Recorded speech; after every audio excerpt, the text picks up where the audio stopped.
आप सभी को नमस्कार। प्यारे बच्चों, कैसे हैं? आई होप आप सभी अच्छे होंगे और आपके एग्जाम्स आज साइंस के थे, आई होप बहुत अच्छे गए होंगे और नेक्स्ट एग्जाम के लिए विश यू गुड लक। और अब हम करने वाले हैं आज एक टॉपिक चैप्टर 3। जैसा कि हम कई दिनों से आपको चैप्टर 3 के कुछ डिफरेंट टॉपिक्स के वीडियोज अपलोड कर रहे हैं, उनके सोल्यूशन के साथ हमने कवर किया है cross multiplication, substitution method, elimination method. और आज हम कवर करने वाले हैं एक और इम्पॉर्टेंट टॉपिक जो कि एग्जाम के नज़रिए से बहुत ही इम्पॉर्टेंट टॉपिक है। ठीक है, तो उस टॉपिक को समझने से पहले आपको थोड़ा सा कुछ समझना होगा वो टॉपिक है क्या, उस टॉपिक से रिलेटेड वो टॉपिक ऐसा क्या है, उसमें कैसे करना है, क्वेश्चंस कितने टाइप के क्वेश्चंस बनते हैं एग्जाम के नज़रिए से, 2-2 नंबर के ये क्वेश्चंस बनते हैं। ठीक है, तो देखिए किसी भी पेयर ऑफ लीनियर इक्वेशन का ये जनरल फॉर्म होता है। ठीक है, ये जो है आपका क्या है, जनरल फॉर्म है किसका, pair of linear equation. General form किसका, पेयर ऑफ लीनियर इक्वेशन का। तो बिना सॉल्व किए आपको ये बताना है, क्वेश्चन है आपका कि विदाउट सॉल्व किए आपको 2 पेयर ऑफ लीनियर इक्वेशन दिए होंगे, उन पेयर ऑफ लीनियर इक्वेशन को देखना है और ये बताना है कि वो पेयर ऑफ लीनियर इक्वेशन का जो सॉल्यूशन हो वो कैसा होगा। सॉल्यूशन कैसा होने का मतलब क्या है, पहले मैं एक एग्जांपल लेके बताता हूं आपको। सपोज करिए आपका एक क्वेश्चन है x + y = 14 और दूसरा एक क्वेश्चन है x - y = 4। अब आपके पास ये दो पेयर ऑफ लीनियर इक्वेशन है, इनको अगर हम सॉल्व करते हैं, हम एलिमिनेशन मेथड से सॉल्व करेंगे तो इनको ऐड कर दीजिए। ऐड करते ही +y - y कैंसिल, x और x कितने हो जाएंगे 2x और ये 14 और 4 कितना होगा 18, 2 1 जा 2, 2 9 जा, x की वैल्यू कितनी आ गई बच्चे 9। इस x की वैल्यू को आप इन दोनों इक्वेशन में किसी एक में पुट कर दीजिए वैल्यू। तो देखिए x + y = 14, value of x is 9 plus y = 14 plus y RHS में जाएगा, ट्रांसफॉर्म होगा तो 9 माइनस का होगा y, तो y की वैल्यू कितनी आ गई 5। अब क्वेश्चन का मीनिंग समझिए, क्वेश्चन क्या है। जब हमने किसी पेयर ऑफ लीनियर इक्वेशन को सॉल्व किया तो हमें 2 सॉल्यूशन मिले और वो दोनों सॉल्यूशन कैसे हैं बच्चों, डिफरेंट हैं। ठीक है, कभी कभी ऐसा भी हो सकता है कि वो दोनों इसके इनफाइनाइट सॉल्यूशंस आए, कभी कभी ऐसा हो सकता है कि दोनों सॉल्यूशन आपस में क्या हो जाए, इक्वल हो जाए। इक्वल होने का मतलब x की वैल्यू 2 आ रही है तो y की वैल्यू भी 2 आ जाए। तो बेसिकली क्लियर हो गया आपको कि ऐसा भी पॉसिबल है और कभी कभी ऐसा होता है कि इसका सॉल्यूशन ही ना आए, जैसे एग्जांपल के तौर पर। तो 3 डिफरेंट कंडीशंस दिख रही हैं, different solution, equal solution, same solution, या फिर एक तीसरी कंडीशन है आपको कि अगर आप ऐसे ले लेते हैं x + y = x - y = 2। जरा आप चेक करिए, अगर आप इनको x - y = 2, ठीक है। अब आप देखिए, अगर हम इन दोनों को सॉल्व करते हैं तो प्लस y अगर ऐड करेंगे तो दोनों 0 हो गए, तो क्या इसका सॉल्यूशन निकला, नहीं निकला। तो कहने का मतलब है, ये तो एग्जांपल मैंने अपने से लिया, कुछ ऐसे भी क्वेश्चंस होंगे जिन इक्वेशन को आप सॉल्व करेंगे पेयर ऑफ लीनियर इक्वेशन के, तो उनका कोई भी सॉल्यूशन नहीं होगा। तो यहाँ तो हम सॉल्व करने के बाद डिसाइड कर पा रहे हैं कि आपके पेयर ऑफ लीनियर इक्वेशन का जो इक्वेशन है वो कैसा है, इक्वल सॉल्यूशन को शो कर रहा है, डिफरेंट सॉल्यूशन को शो करेगा, मेनी सॉल्यूशन या फिर सेम सॉल्यूशन या नो सॉल्यूशन को रिप्रेजेंट करेगा। तो इसी चीज को आज हम करने वाले हैं। इसमें आपको डायरेक्टली बिना सॉल्व किए इसको सॉल्व भी नहीं करना पड़ेगा और आप जो है बताएंगे कि सॉल्यूशन कैसा, पेयर ऑफ लीनियर इक्वेशन किस चीज को रिप्रेजेंट कर रहा है। ठीक है, तो चलो करते हैं। देखिए अब यहां देखिए 3 condition. General form of pair of linear equation is a1x + b1y + c1 = 0, a2x + b2y + c2 = 0। Then if a1/a2, if pair of linear equation ये, if कंडीशन क्या है, a1/a2 = b1/b2। a1 a2 b1 b2 coefficient है, a1 a2 x के coefficient है, b1 b2 y के coefficient है, c1 c2 constant है। तो अगर हम इन दोनों का रेशियो ले और दोनों रेशियो आपस में इक्वल नहीं होंगे तो ये जो पेयर ऑफ लीनियर इक्वेशन होगा, या तो वो इक्वेशन इंटरसेक्टिंग भी हो सकता है, इंटरसेक्टिंग होगा, कंसिस्टेंट विद यूनिक सॉल्यूशन होगा। तो कंडीशन बता रहे हैं, कंसिस्टेंट पता करना होगा तो भी ये कंडीशन है, इंटरसेक्टिंग को रिप्रेजेंट कर रहा है तो भी ये कंडीशन है, यूनिक सॉल्यूशन है तो भी यही कंडीशन है। कहने का मतलब ये 3 कंडीशन आपके लिए हैं, ये तीनों कंडीशन आप इसी कंडीशन से पता करेंगे। ठीक है, दूसरी बात है, देखिए अगर a1 a2 और b1 b2 की वैल्यू इक्वल आ गई रेशियो, तो c1 c2 इक्वल नहीं होगा। तो ऐसे केस में वो किसको रिप्रेजेंट करेगा, no solution parallel line and inconsistent को बताएगा। कौन? इक्वेशन। तीसरा, तीनों पार्ट आपस में इक्वल हो जाएंगे। Ratio of coefficient of a1 a2 यानी x का, b1 b2 c1 c2 तीनों का रेशियो आपस में अगर इक्वल होता है तब वो जो इक्वेशन होंगे वो रिप्रेजेंट करेंगे infinitely many solution and consistent. Consistent को अलग से समझाएंगे, अभी देखिए इनफाइनाइटली मेनी सॉल्यूशन। तो टाइप 1 देखिए, अब हम इसको रफ कर रहे हैं, ठीक है। अब इसी क्वेश्चंस को हम देखते हैं कि ये जो क्वेश्चन है अभी से रफ कर दे रहे बच्चे, इसका आंसर आ चुका है। अब यहां देखिए, अगर यहां से पहले कुछ भी नहीं दिया बेटे, यहां कुछ नहीं दिया तो क्या लेंगे? 1। यहां पर कुछ नहीं दिया हुआ तो यहां भी क्या लेंगे? 1। यहां भी क्या लेंगे? यहां भी क्या लेंगे? 1। अगर आप ये प्लस इस साइड लाएंगे तो क्या होगा? Minus is equal to 0। ये प्लस इस साइड आएगा, माइनस इज इक्वल टू 0। अब आप कैलकुलेट करिए a1 अपॉन a2। ओके, तो जरा देखिए, जो x का कोफिशिएंट होगा a1, तो इस x के कोफिशिएंट को a1 ले लो तो 1 अपॉन 1 यानी 1 आएगा। ऐसे सिमिलरली b1 अपॉन b2, आप जब b1 लगाएंगे तो 1 अपॉन 1, लेकिन प्लस 1 और माइनस 1 तो आपस में क्या हो गया? माइनस 1। तो जरा देखिए अब क्या हुआ? a1 upon a2 does not equal b1 upon b2, क्योंकि ये प्लस 1 है और ये माइनस 1, प्लस 1 और माइनस 1 इक्वल नहीं होते। Means a1 upon a2 does not equal b1 upon b2। It means किस कंडीशन को सेटिस्फाई कर रहा है? इसके लिए तो कह रहा है इंटरसेक्टिंग को रिप्रेजेंट करेगा, कंसिस्टेंट एंड यूनिट तीनों की कंडीशन है, यानी ये इक्वेशन इंटरसेक्टिंग का है। ठीक है, जब ग्राफ से सॉल्व करेंगे तो वहां भी क्लियर हो जाएगा। इसी तरह अब आपके एनसीईआरटी में क्वेश्चन दिए होते हैं, हम उस क्वेश्चन को करते हैं। ठीक है, एक क्वेश्चन दिया हुआ है आपका कि बताना, एक क्वेश्चन है आपका एनसीईआरटी से, x minus 3y minus 3 is equal to 0। दूसरा है 3x minus 9y minus 2 is equal to 0। अब आपसे ये कह रहा है बच्चे कि बताइए ये किसको रिप्रेजेंट कर रहा है? इनफाइनाइटली मेनी सॉल्यूशन, कंसिस्टेंट ना, ये किनको बता रहा है? चलो आगे वही करेंगे। Firstly you should calculate a1 upon a2, value of a1 upon a2। Here value of x, coefficient of x is 1 and coefficient of second x is 3, तो this will be a1 and this will be a2, तो 1 upon 3। Again b1 upon b2, चलो करते हैं। Coefficient of y -3 and coefficient of y is also -9, solve करेंगे, minus minus cancel, 1 upon 3। a1 upon a2, b1 upon b2, c1 अपनी निकालिए, c1 upon c2, तो देखिए c1 की वैल्यू -3, c2 की वैल्यू -2, कैंसिल होगा 3/2।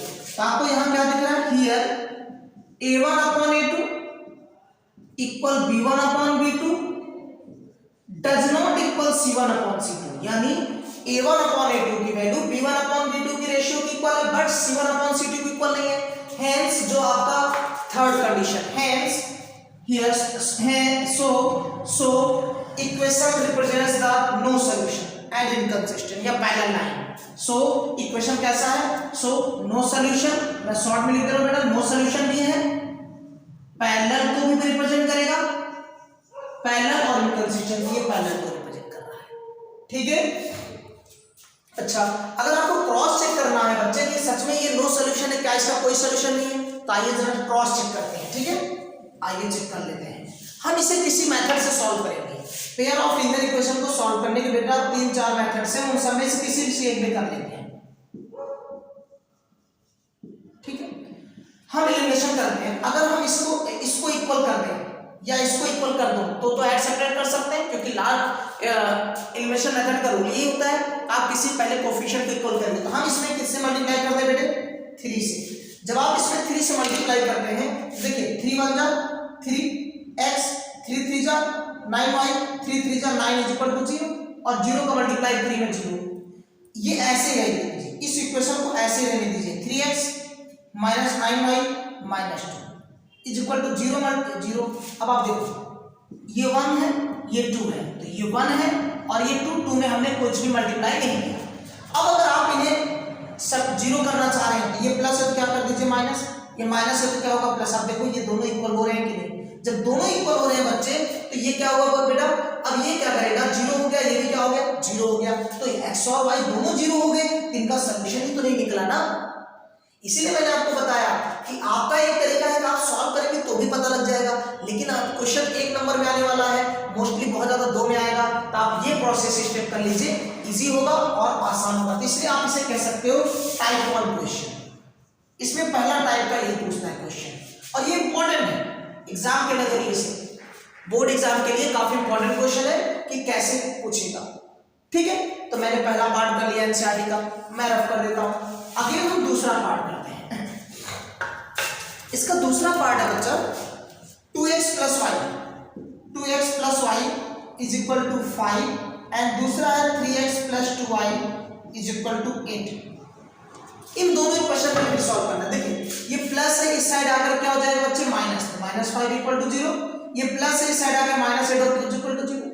अब आप करें अगेन a1 अपॉन a2, तो देखिए a1 अपॉन a2 तो 2 upon 3, again b1 upon b2, जरा देखिए b1 की वैल्यू 1, b2 की वैल्यू 2।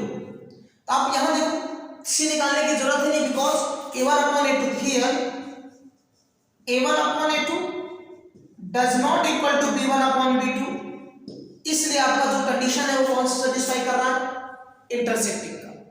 क्लियर? तो क्या हो गया, इक्वेशंस रिप्रेजेंट इक्वेशंस रिप्रेजेंट किसको, इंटरसेक्टिंग कह सकते हैं। जो भी क्वेश्चन कहेगा इंटरसेक्टिंग पूछ रहा होगा, यूनिक सॉल्यूशन, तो हम उसको कर लेंगे। ठीक है, इसको भी क्रॉस चेक कर सकते हैं, दोनों इसके यूनिक सॉल्यूशंस आ जाएंगे। अब इसका थर्ड क्वेश्चन करते हैं एनसीईआरटी।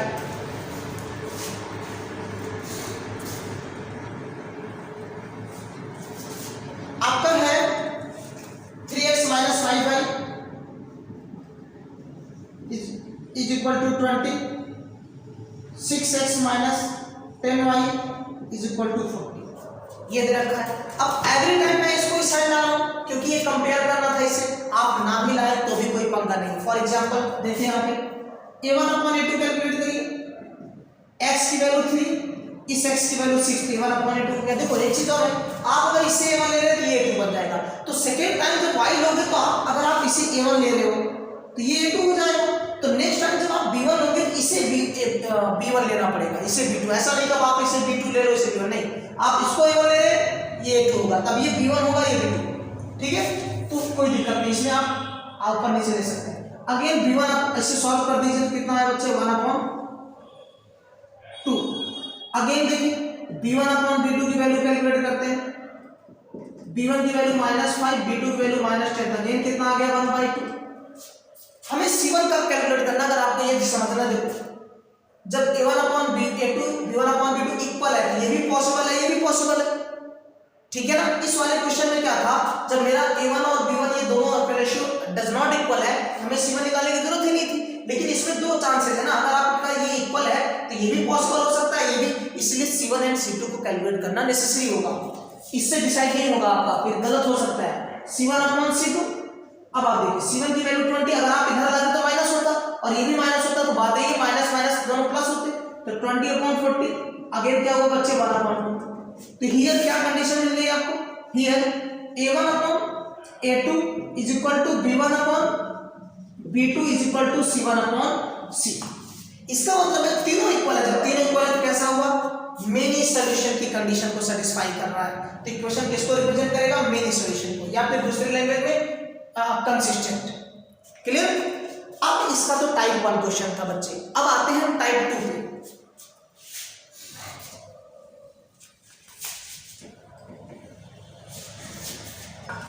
देखिए टाइप 2 क्वेश्चन में क्या कहने वाला है सुनिएगा। टाइप 2 क्वेश्चन में क्या होता है कि आपको पहले से नेचर दिया रहता है कि क्वेश्चन कैसा है, उसमें से एक अननोन देगा, उसकी वैल्यू निकालनी होगी। एग्जाम्पल के तौर पर, फॉर एग्जाम्पल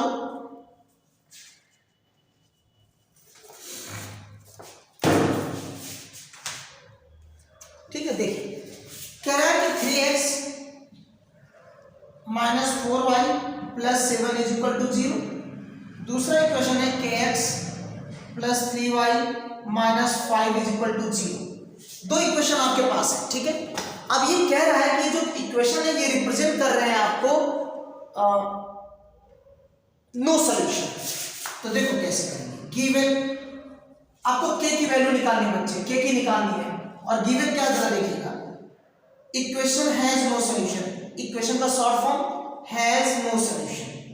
नो सॉल्यूशन जब क्वेश्चन ने पहले से कह रखा है कि ये नो सॉल्यूशन है, तो नो सॉल्यूशन की कंडीशन कहाँ है बच्चे, ये रही, यानी इसमें क्या हुआ a1 upon a2 equal b1 upon b2 is equal to c1 upon c2 does not no solution, ठीक है, तब ये रहेगा डज नॉट।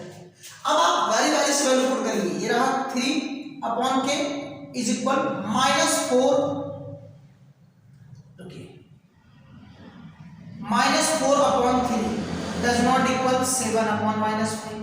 तो आप इनमें से किसी भी दो को ले लीजिए, क्योंकि ये सारी वैल्यू आपस में इक्वल है, तो 3 3 जा 9 इक्वल -4 k 1 जा 4 k 4 इधर लाइए तो 9 अपॉन या 4 अपॉन -9, ये आपका k का आंसर है। इसे आप ऊपर लिख लो, कोई पंगा नहीं। k की वैल्यू होगी टाइप 2 ये था, k का अननोन देखो टाइप 2 में क्या है, एक अननोन दे दिया और अब कह रहा है सॉल्यूशन कैसा है, नो सॉल्यूशन। पहले वाले टाइप में आप क्या कर रहे थे, ये पता कर रहे थे सॉल्यूशन क्या है, इक्वेशन किसको रिप्रेजेंट कर रहा है, यहाँ उल्टा है, इक्वेशन किसको रिप्रेजेंट कर रहा है वो बता देगा और आपको अननोन वैल्यू की वैल्यू निकालनी है। एक और एग्जांपल लेते हैं,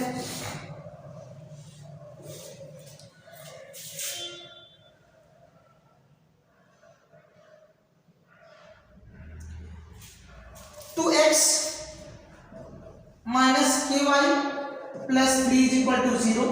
सेकेंड इक्वेशन है 3x plus 2y minus 1 is equal to 0। Okay, देखिएगा अभी। अब आप अगेन a1 अपॉन a2, इसमें भी नो सॉल्यूशन है, सेम सॉल्यूशन इसका भी है, तो दिया है given no solution, given equation has no solution, no solution. देखिए जरा a1 अपॉन a2, तो डायरेक्ट पुट करते हैं बच्चे, a1 अपॉन a2 तो 2/3 is equal to b1 upon b2, तो -4/3 था, यहाँ क्या है -k अपॉन 2 और does not equal to c1 upon c3, ये रहा। इनको इक्वल ले लीजिए, 2 2 जा क्रॉस मल्टीप्लाई, 2 2 जा 4 और इधर क्या होगा -3k, तो k की वैल्यू आ गई 4 अपॉन -3, या फिर इसे आप ऐसे लिखें -4 upon 3 is equal to k, answer आ गया। ठीक है, तो दो टाइप के क्वेश्चंस हो गए। अगेन हम एक एनसीईआरटी बुक का क्वेश्चन कर देते हैं इसी में से। देखिए क्वेश्चन कुछ ऐसा बच्चे, 2x plus 3y is equal to 7,